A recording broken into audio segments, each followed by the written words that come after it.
Here are the best settings for Fortnite on your Nintendo Switch 2. So if you want a competitive advantage when playing Fortnite, then here's the best settings to go and apply. Now I'm just going to start by clicking on my profile icon in the top right hand side and then going and selecting the settings wheel. Now click on video in the top navigation, and brightness I have mine set to 100%, user interface contrast at 1 times, colorblind mode set this to try to nope, and for the colorblind strength you can increase this to 10. Power saving mode, I leave this turned off, and then go and click on the audio tab in the top navigation. Now, one important setting to change here is if you scroll down to visualize sound effects, you need to make sure this is turned on and enabled, as this will display footsteps and gunshots on the map to help you know where to look. You can then click on game in the top navigation. For the matchmaking region, you want to make sure this is set to the closest area to you. So I've got mine set to Europe, which is 15 milliseconds ping. So you can either set this to auto or go and pick the region closest to you. Now toggle sprint, turn this on, and auto open doors you want to turn on. Mantle activation is set to hold jump, and hurdle activation I've set to press jump. Now scroll down to preferred item slots and click on configure. Make sure preferred item slots is turned on.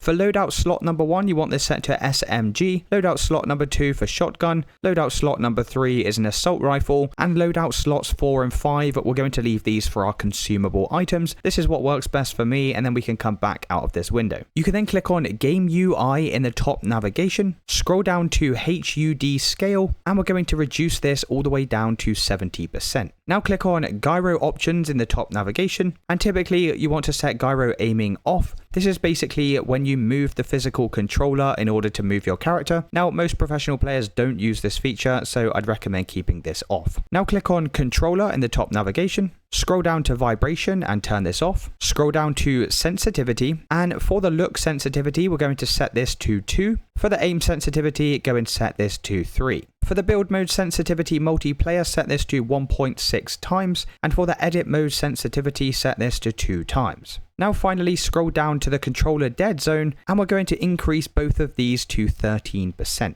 Once you've done that, you can go and press apply to save all of your changes, and that's how you go and set the best settings for Fortnite on your Switch 2. Let me know in the comments if you did find this video helpful, and I'll see you with the next one.